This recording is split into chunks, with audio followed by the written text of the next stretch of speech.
Hey YouTube, I figured before we got inundated with all the leaves falling off the trees, it would just give you a little bit of an idea of what variety of trees there are here. And I do have a lot of different types of trees, but you're looking at a hemlock, and this is just walking up my driveway, okay? There's a hemlock tree there. The one next to it is a white oak. It's a white oak. This is a beech.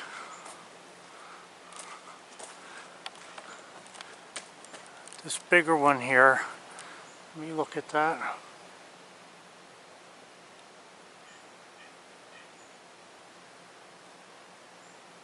That's a red oak. There's a white pine behind it.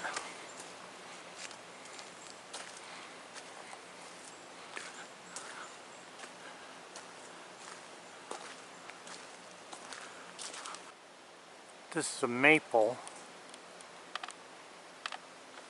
So then on the other side of the driveway, there's another white pine. This is a, let me look up there once. This is a red oak.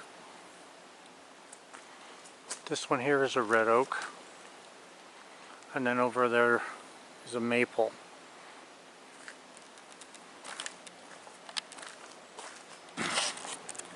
Now just the trees behind the greenhouse, or I mean behind the sawmill shed, that's a white pine.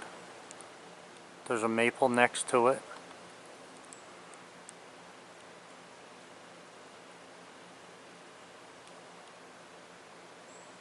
That's a white oak next to that.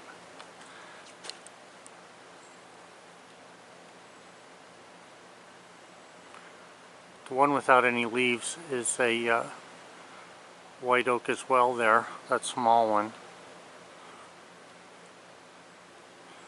The bigger one in the back there, that's a white oak. Another maple. And then beech. Now that's just an example of the trees that are surrounding me just where I do the sawmilling and stuff, just by looking around in a circle. So what I want to show you now is some white oak that I have that are pretty nice. That cluster of trees right there, that's red oak. This tree right here is a white oak. I'd say it's about 10 to 12 inches in diameter from the base to that first crook up there. Oh, you're probably looking at around 25 feet. This tree right here, it's about 16 inches in diameter at the 4-foot height. Oh, that's a red oak. I would say probably 10, it's another 25 feet up to the top there. Now that top looks like up to the first crook or Y branches. I would say that's probably about 10 inches up there. So you would, want to cut this into shorter logs to get some nice wood out of that. This one here is a red oak right here. And you can see how nice and tall.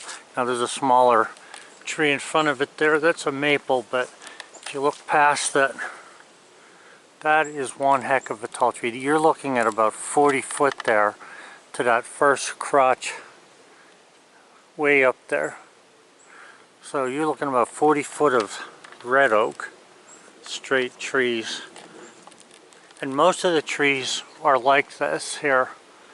Now, the purpose of the video though is I want to show you some white oak that I have here. And because someone had asked me about some white oak. For instance, here's a white oak right here. That's about probably 10 or 12 inches in diameter. And that's a pretty nice oak tree. There's no major crooks in that for at least 40 foot high. Of course it does taper down. I'd say the first 20 foot there, you're looking at about if you were to take 20 footers out of that, you're looking at probably 1x6 to get nice 1x6 boards out of that. This is right here, this is about 10-12 inches in diameter. Look at this tree. I'm trying to get an angle here that will show you just how straight this tree is. That's a white oak. Very nice till you get up to the crook that's up here near the top. You're probably looking at least 45 feet for that one. That's a white oak. Now I didn't mark that because it's small. I wouldn't want to really cut that unless I was in dire need of white oak. But here's another one. This one's about 12 inches or so, maybe 14 inches. You can see the ribbon on it there. That's a white oak. And that's about 35 feet, maybe 30 feet to that first, let's see, white oak. Yeah, to that first crook that's up in here.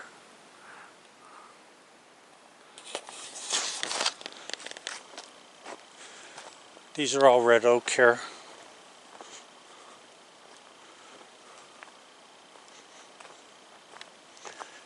Some maple, just smaller maple. It's a red oak behind it.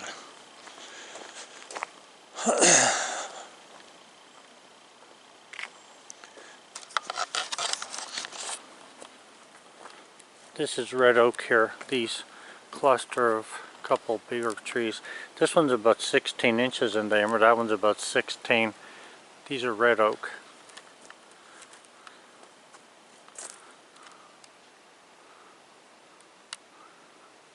This is a white. Let me look. Yeah, this one's a white oak. Right here.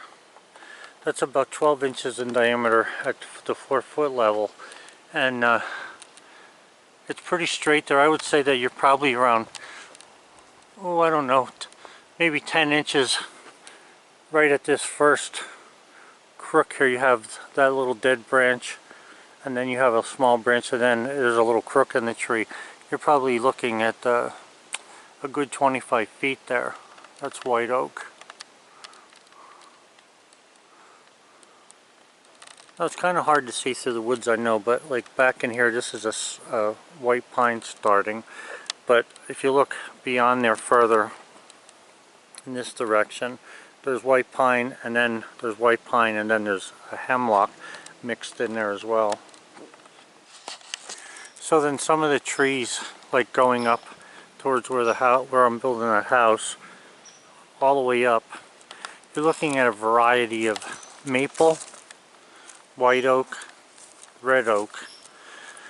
There's some pine in the background there. They're not very big. This is where they trimmed the trees the other day, if you watched my videos. So we got a good variety of hardwood. There's,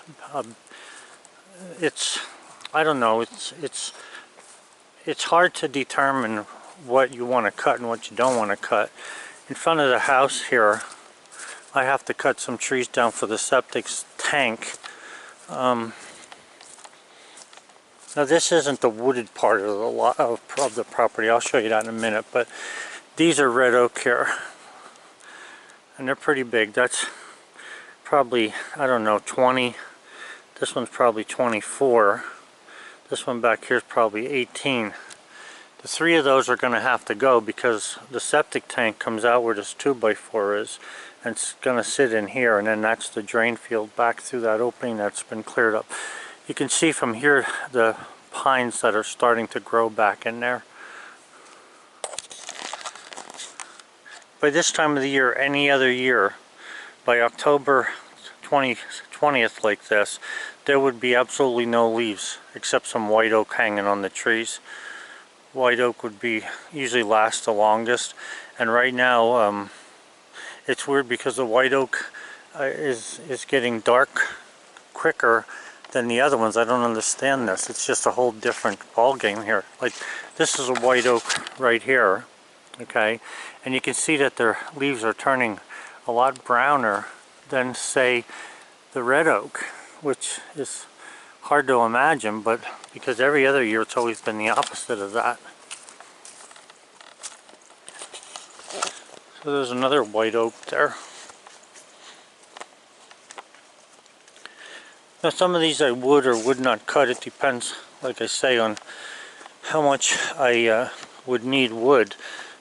And I don't need any right now personally. This is mostly red oak in here now. From here up, there's a great big one up there that's red oak about 2 years ago, and red oak give acorns every 2 years, I believe. That bigger tree up there, there must have been 10,000 if there was one acorn laying over there. The deer were here every single night eating acorns, and so were turkey. Just to keep you updated, this is our view, but the view looks tremendous since the pipe's on the other side of the property, not mine. But anyway, they were welding these pipes together yesterday, and did he weld that thing? I mean, they're 20 footers, but they were welding. They welded 400 feet, drug them down the middle of the road, pushed them to the side, and then came back and welded them every 400 feet. So this is one that they welded yesterday. What they do is they have a fusion machine. It grabs a hold of each pipe, this pipe and that pipe, brings them together, and the guy puts a heater between the two. Well, before he puts the heater, he shaves the pipe until they're nice and straight, and they're going to match one another, the faces of the edge of the pipe. Once they match one another, and you can see they're not perfectly straight there, it's actually a pretty good bend to it. But after they match one another, then they push them, then they put a heater between the two of them. It's like a flat plate. It heats up the pipe to a temperature where it's just about ready to melt. And I mean, I guess it's hard to describe, but it's at the point where it will fuse together, but it's not like liquid. So anyway, they force that together with hydraulics, and then when it cools, it's fusion welded.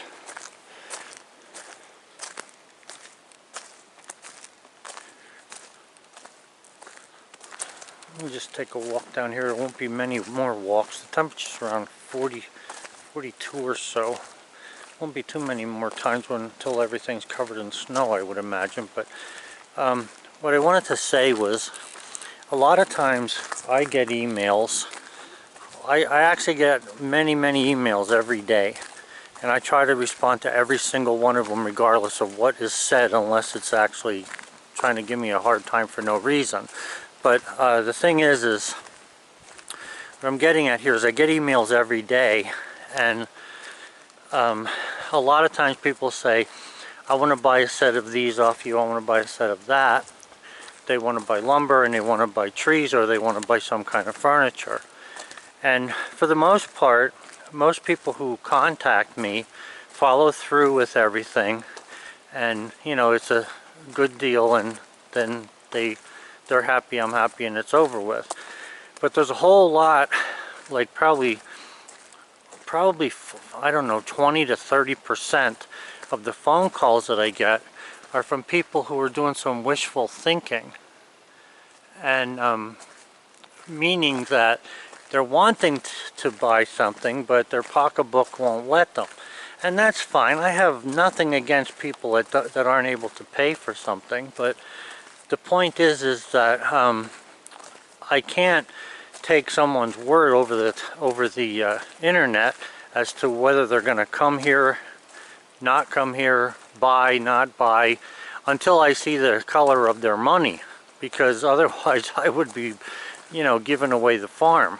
So just so you know, I don't do that. And also, I try not to give prices on things, because I can give some things away and some things I won't give away. It all depends on the situation that the person is in. But the thing that I'm trying to say here is that if you're going to come here, like say, and you want to buy lumber, well, lumber is a certain price. I get $8 a board foot for hardwood, and I really don't care what anybody thinks of the price, whether it's high or low. That's what I get when I go to sell it after it's been through my milling process, which is to saw it, dry it, and plane it. That's what I want for it. But sometimes people want to buy just trees because I have a good assortment of trees here. I mean, just in this little patch you're looking at, you know, and I know these are only seedlings or saplings, but there's maple, there's beech, there's more maple here, there's white oak, there's red oak, and white pine, just in a 20-foot stretch of small trees. And you can imagine what's in the woods, and we're going to take a little walk in here. But I can't really give you a price for a tree until I take the time to measure it and calculate how many board feet are in it. Because remember, I have a sawmill, so that means that I don't look at trees like the regular person. When you go to buy a tree, like let's say you're buying a tree like this for a Christmas tree. Now, I don't like that kind of tree for a Christmas tree, but I'm just saying, let's suppose that that's your Christmas tree. Well, a Christmas tree smaller than that, maybe this height, would be about 40 bucks. Okay, and that's for a tree that has about, I guess, 10 to maybe 15 years of life in it, if that. When it comes to trees that are much bigger than that, you have to recognize that it takes a lot longer. Like say this beech that's in front of us here, it takes a lot longer to grow one of these, even though beech grow pretty fast, than it does to grow a pine tree. So these trees, to think that a tree might be $40 or $50 or even $100, let me just explain this to you. So I'm going to walk over here. This is hemlock, beech, more beech. But this one here, I'll stay back a little bit so we can actually take a good look at it. This is a white oak here, okay, with the ribbon on it there. You see the ribbon? I know it's green, but anyway, that white oak there, where the ribbon's tied, it's probably 12 to 14 inches in diameter, and it's got hardly anything going as far as problems until you get up to that one first crotch up there, and then it starts to, you know, wide out, and you're pretty much done with the straight boards. So you're looking at a good 40 foot long there, and that's white oak. Now, you know, you have to do some figuring on your own when you're gonna, if you come to buy logs from me, because like I say, to me every log is valuable. It's not like I don't look at logs like some people look at trees, like I want to cut that tree down because I can't see, or I want to cut that tree down because you know, it's in my way. That's not what I see. I don't cut the trees down because they're in my way. That's why they're so close to the house. I cut them down now, especially with having the sawmill, only on a as needed basis. And you know, my coffers are full enough right now. So for me to cut down trees for someone, think of it this way. It takes me at least an hour to cut a tree down, delimb it, cut it up into pieces, and then move it. At least an hour. Okay, and then if I'm going to put it through the chipper, the branches and all, you're probably looking at another, I don't know, maybe hour. So 2 hours altogether. Well, that's 2 hours of my time. You're looking at $60 there if I were to charge $30 an hour, which is not a lot of money for today's way of doing things. But anyway, you're looking at $60 to cut the tree down and delimb it. Now, if you asked a guy who did this trimming trees for a living, he wouldn't even come to the door for 60 bucks. I'm just saying. $60 for my labor, and then my backhoe needs to be here as well, and the chipper. So you're looking at another $45 an hour for that, so that's another $90. So you're looking at 90 and 60 is 150, and then the tree itself. You know, what is a tree worth? To me, I look at the tree, I figure out how many board feet I'm going to get out of it, and that's what it's worth to me. Now, to sell it to somebody as a tree, of course it's not worth that. If they wanted it for firewood, I wouldn't even sell it for firewood. You know, now there are trees I would sell for firewood that are crooked and everything else, but that's not a firewood tree right there to me. Not to me it isn't, okay? So that means that, okay, I'm in it for $150 in labor and machinery, plus if $20 an hour for the chipper. I think I said 2 hours, so $150, $190 you're looking at there. Okay, plus you got to add your taxes, your insurance and stuff like that to this bill, so you're well over $200.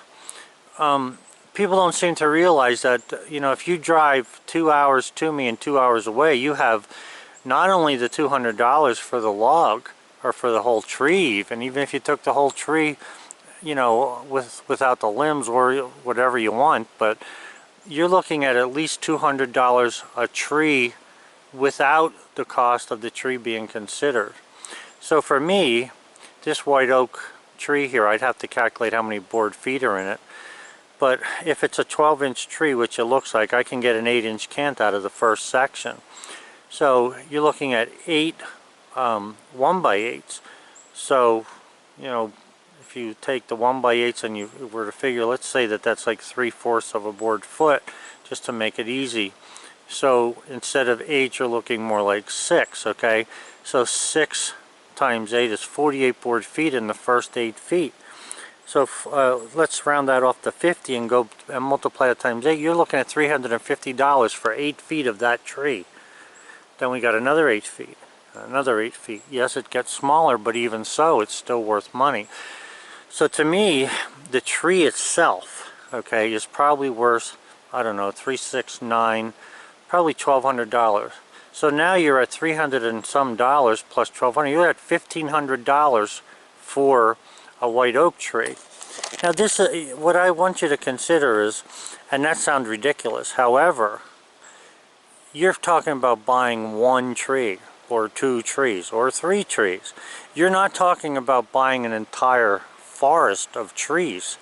And when you talk picking trees, you're trying to eliminate what foresters and people who buy lumber go through all the time, which is risk. You know, and this is why, part of the reason why risk management was developed, because, you know, we look at these trees and, like, I know that's a nice tree. I've looked at it. You know, I know there's a bunch of nice ones in there. There's also, like, this thing right in front of us, this crookedy thing, which is firewood, okay? But at the same time, same thing, like there's a dead one over there, that's firewood. But at the same time, you don't go, you know, you can't expect somebody to dig out the machinery, dig out the tools, dig out everything and load something like that onto a truck for nothing. I mean, this costs a lot of money to pull 1 tree out of the woods. Now, if you have guys that are cutting trees down every 5 minutes, they're cutting a tree down with a, you know, an automatic tree cutter or some kind of a hydraulic delimber or something.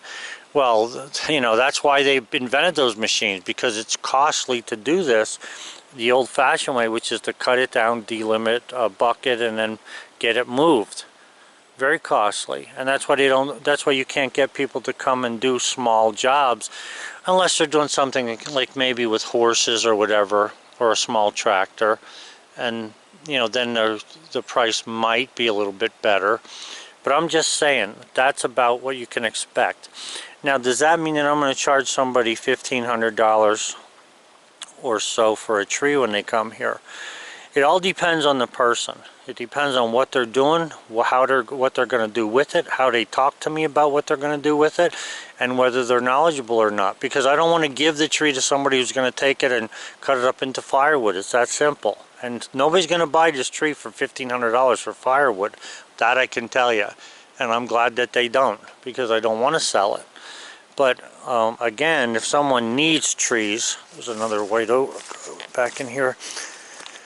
If somebody needs trees, you know, or someone doing some special project, right here, this is a white oak in here, I believe. And then I have another one right there, which is about a 12-inch, which isn't bad either. It's a pretty nice one, and that one would be easy to get out of the woods here and take through my opening out to the road. But yeah, what I was saying is, if somebody needed something for a certain project, I would try to help them out. But at this point, you know, if somebody says to me, well, I need some white oak boards to fill an order that I have.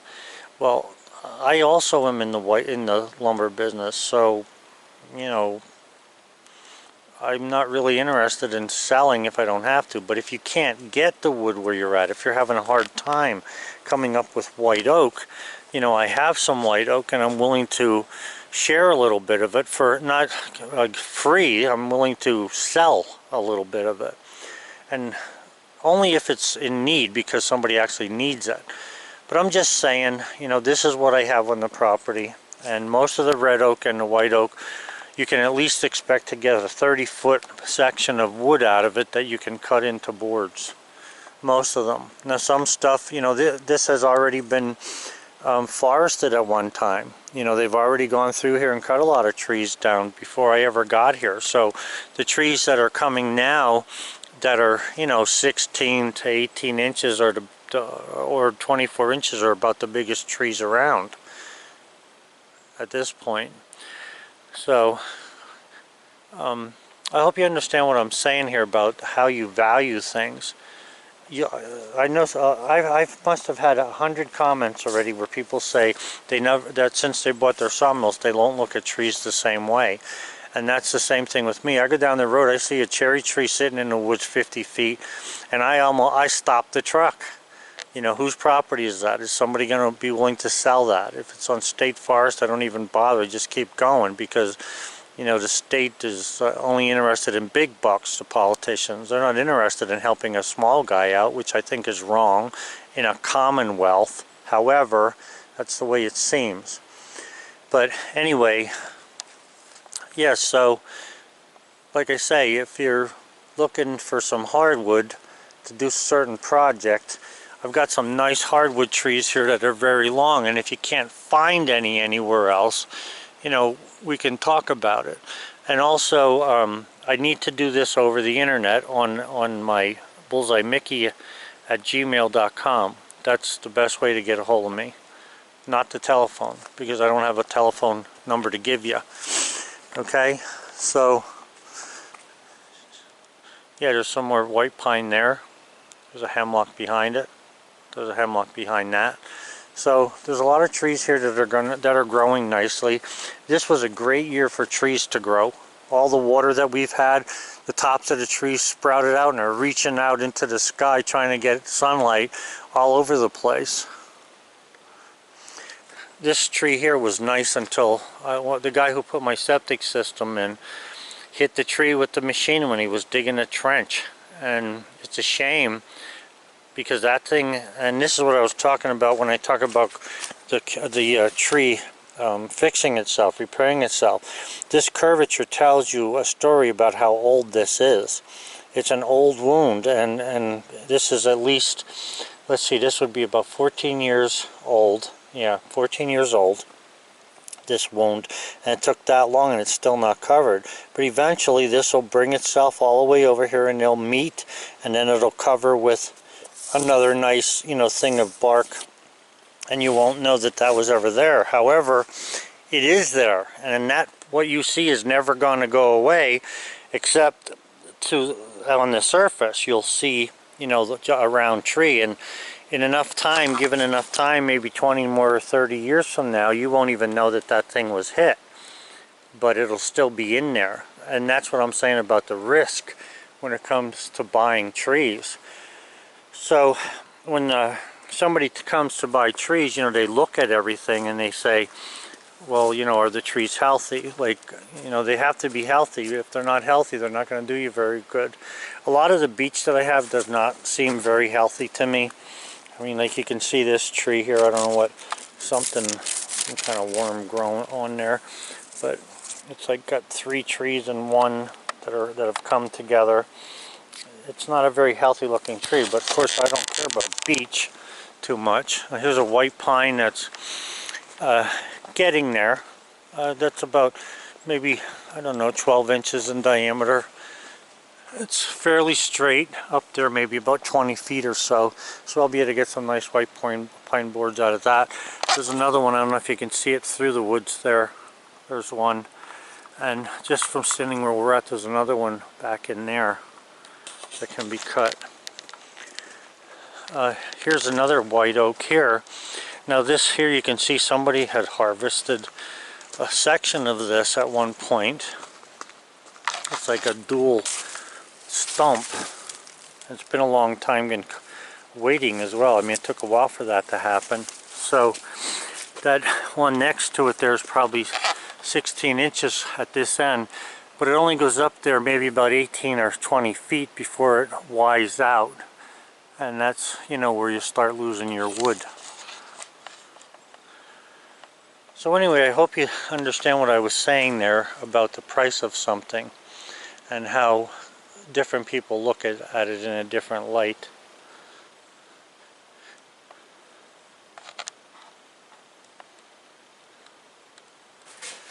So guys, what I'm trying to say about the price of these trees then is like this. I'll give you a good example of this. It just happened the other day to me. A friend of mine wants to build a garage, okay? And he wants to build a garage near his house, but it's on a wooded lot. So he didn't want to cut any trees down to be able to build the garage. So he's situating the garage wherever he can between the trees. But ironically, and this is something that seems funny to me, he's having a problem with his internet service. So he's considering getting HughesNet, and to get HughesNet he has to cut 6 trees down. He doesn't think anything about that, cutting the 6 trees down to get internet, because that's something that he wants. So what I'm trying to say to you about the trees is the same type of a principle. Think of it this way. If I know what I can cut some of those white oak trees into, the lumber I can get from it. I know because I've done it already, so I know what they're worth as far as the end product. Putting the work in is what the people don't usually want to do. If a neighbor has, a tree in the front yard and it's an older tree, it gives a lot of leaves, and they're sick and tired of raking leaves, they may say to to somebody like a landscaper or whatever, come in and cut this tree down for me. Get rid of this tree. I'm tired of raking up leaves. The tree, we don't know what kind of tree it is. I mean, it can be anything. It could be a walnut tree for all we know.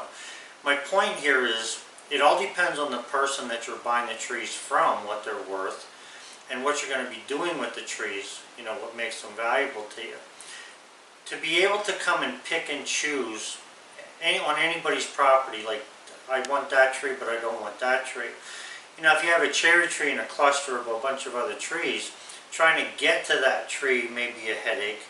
I mean, there's ways to figure this out. You can put a long cable and try and drag it through if you cut it down.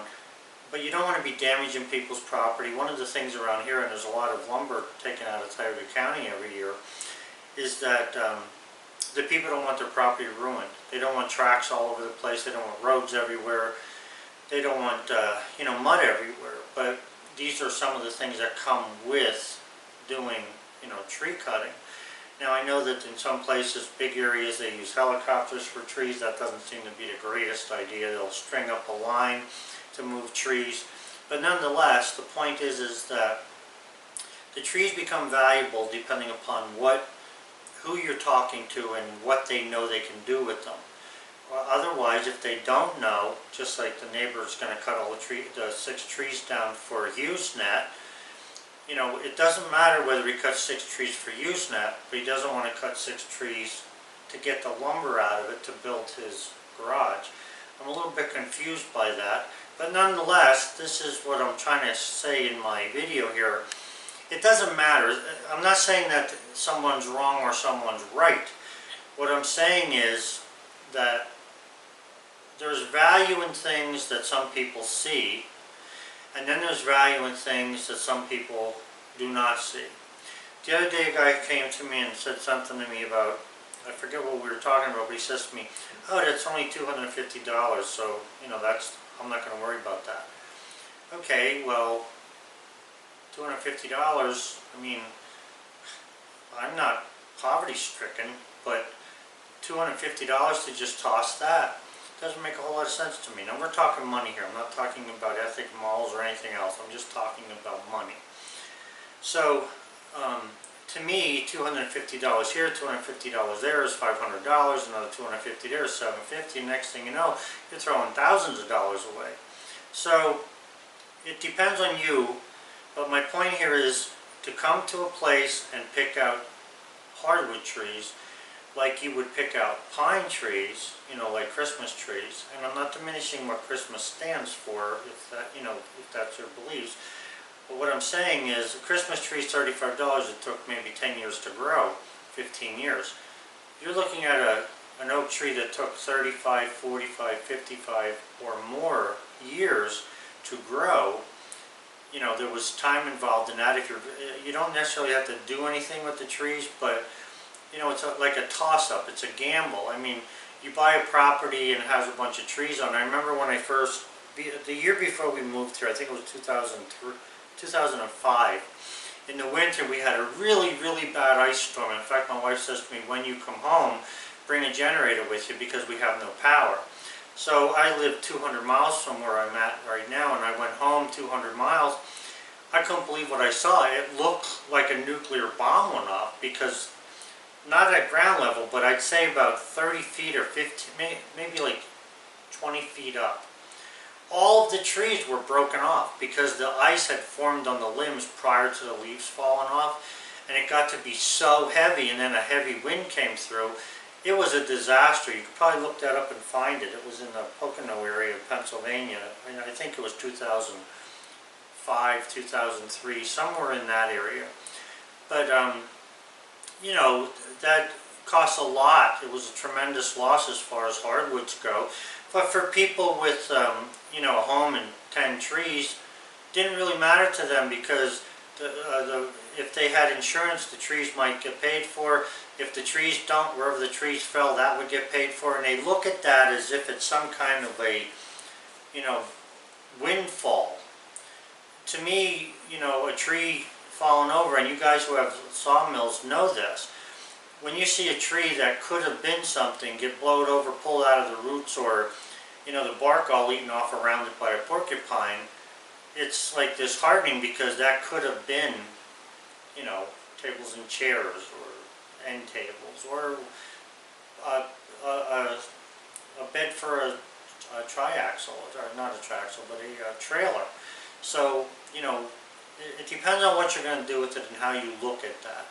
So we all have these different views of things, and you know, I'm just trying to explain here that once you're talking to somebody who knows about something, a given product, you know, you might be able to get better deals with somebody who knows about a given product rather than somebody who's just coughing up numbers because they've heard this. Like a lot of times I'll talk to people who own some acreage. They couldn't tell the difference between a pine tree and an oak tree, but yet they know that they want at least $85 a ton for all the trees that are going to come out of it, because that's what their neighbor got. Or they want $90 because they got nicer trees. They never even considered the trees until it came time to sell them. And there's things you can read about this in ethics, but it's just, it's funny to me to try and understand it. But anyway, like I was saying, if you put down to paper, you know, or on the whiteboard here, for instance, you know, if I put down, if it takes me 2 hours to cut down a tree and delimit, and I am not talking about cutting the tree down and leaving it lay where it is, just pull the tree out. I'm talking about cutting the tree down. So there's 2 hours, there's man hours there, 2 man hours. You need 2 hours for the backhoe, okay? You need 2 hours for the chipper, let's just say. And if they're on the, and this has something to do with project management, you know, I was trying to tell people a couple months ago, you need to charge for your chipper as part of your whole thing if that's something you have and it's going to be on the project, even if it's waiting to be used, because how else does it get paid for? If you're not going to charge, like let's say I charge $20 an hour for that small chipper I have. If I don't charge for the whole day, like 8 hours at $20 an hour, then I'm going to have to charge $160 for the chipper. So either way, I have to get paid for this thing, all right? And that's part of what I'm saying with taking these trees down. Again, favors are different. And I do a lot of favors. But you can't give away the farm. I mean, there's a lot of things that, you know, people will just keep coming and taking, when really, you know, what you get and what you give is not balancing out. It should at least balance out a little bit. So if you look at these things like 2 man hours, let's say that's 60 bucks. 2 backhoe hours, like I was saying, is 90 bucks. 2 chipper hours, let's say that's 40 bucks for the chipper. 15, 19, so you're looking at $190. You got to add some tax in there for Uncle Sam. I don't know what he always wants, but let's just say it's another 80 bucks or more. depending upon what kind of insurances you have. So you're looking $270, you know, just to go cut a tree down. So that's just cutting the tree. Now, if you look at the tree, okay, if the tree's, you know, you have the tree or a log laying there, and the log starts off with an 8-foot section that's a 12-inch cant or whatever, and then the next section is maybe a, let's say, an 8-inch cant, and the next section is a 6-inch cant. Depends on, you know, what it is. This is worth money to me as someone who cuts trees and cuts lumber. But again, to the neighbor that is cutting for Usenet to have the internet, none of this matters. Just get the trees down. So he'll cut the trees down, he'll lay them down, and doesn't have the equipment to really move the tree to somewhere that it can be harvested properly. And no one's going to drive a logging truck up here for 2 trees or even 6 trees. Now, there may be some people, individuals, I know I would go for 6 trees with a trailer. You know, I don't have a problem doing that. And if he gives me the trees or asks me if I want the trees, I would take the trees. You know, or I'd even pay him for the trees depending upon how much he wanted for them. But when it comes time for me to buy the trees, here's the other thing you need to think about. And this is for these people that were asking me about white oak trees. This is what I want to explain to you, and I know this. I'm not trying to get anything from you, but here's what you have to look at. If you're selling wood for a given price, somewhere down the line in your math formulas and all your calculating, you have to know how much you're willing to pay for a tree and how much you will pay for a tree. So the point is to make offers, you know, somewhere in that ballpark for the trees. To try and cut corners with everybody you deal with, all you're going to do is make enemies. And I'm not saying this to the people that I was talking to in New York. I'm saying this to anybody. When you're always trying to cut corners by either taking something from someone, and then after they leave, oh, well, thank you for giving me that discount, and then you go to your neighbor, ha ha ha, I got this guy to take this for this much money. I don't believe in doing stuff like that. That's not fair, and it's not right. So I won't do it. You know, but there are people who do that, and the thing is that's why you get different prices for things.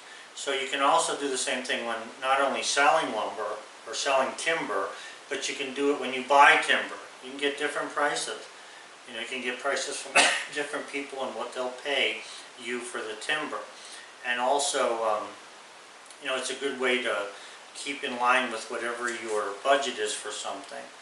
So, guys, I hope this video was a little helpful. It's getting late already. I just wanted to make something about some of the different variety of trees I have and, you know, how they become valuable to you. And it's all of a sudden. I mean, I was cutting up red oak trees for 10 years into firewood. Now, I won't cut up a red oak tree for firewood unless it's, you know, rotted or something. I'll only use the firewood that come off the flitches, the edges of the bark and stuff. Otherwise, I won't use firewood because it's just too valuable to me now. And that's since, you know, because of having the sawmill. So, anyway, I hope this was helpful. Thanks a lot, guys. Have a good one. Okay, one other thing I wanted to say too. I had gotten a comment a couple weeks ago, I think it was, where a guy says to me, why am I obsessed with cutting logs into cans? Why not just cut them like some people do and dry them as a log, like they'll cut the slabs out and dry that. The reason for that is it depends on what you do. Now, furniture makers may want to do that, but I was a builder and I also make furniture, but I'm not interested in anything that I cannot go to Lowe's and buy, all right? So if I can't cut lumber that I can sell that people readily recognize, like they recognize when you say a 1 by 12, a 1 by 10, a 1 by 8. They don't recognize when you say something to them like a 1 by 7. Now just let me tell you this, you might, but I had a lumberyard and when you would try to, and the lumberyard was built in a great big hemlock forest. So when I cut all the trees down and stuff, people would come in and say, well, you know, how much is this, how much is that? And when I tried to sell them the cheaper, hemlock trees, because I had a lot of them there and I had them all sawmilled, they would look at me like, oh, well, that's not the same quality as the 2x4s you get with the stamp on. Now that may not be true, but let's not talk about the stamp. Let's just talk about the wood. The wood was of good quality, or I wouldn't have had it there. I mean, why try to sell junk? But the thing is that some people are used to certain things. I'm one of them. I want straight edge boards, a given thickness. I don't want random widths. If you watch my video, you know I'm not into selling live edges. I have about probably 6 live edge boards on the property right now that are cut, that are drying. Other than that, I'm not interested in it. Okay, that's not what I care about. I don't care if a table goes for $20,000. That's a live edge with a hole in the middle. That's up to you if you want to pay that.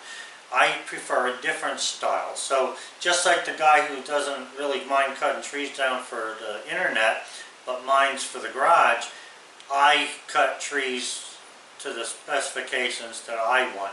Now, if somebody comes here and says to me, will you slab out this log for me into slabs so I can take it? Of course I would. I don't have a problem with that. But me personally, I like making a cant. I like having square lumber. I like having boards that I can use readily for something. I don't want to have, even if I use, like let's say I would use red oak for barn siding or white oak for barn siding or some kind of siding of some type or whatever it is, white oak, red oak, hemlock, it doesn't matter. If I have it cut with a live edge, first I got to work it before I can use it. If I already cut boards with a straight edge on them, okay, I can use those boards right away. All I got to do is plane them if I even need to plane them. So that's why I guess, cut them into cants, because that's what I want left. I like it neat, I like it clean, I don't like the clutter. And I don't like, the kind of lumber that you're talking about that other people cut with the live edge. That's not what I do. That's all there is to it. Again, have a good one, guys. Just to end this video, guys, it's raining. It's 6 o'clock. Today we have had sun twice, or 3 times, sun 3 times, rain 4 times, and snow once. Unbelievable. I hope it doesn't rain when I go to put this thing back together.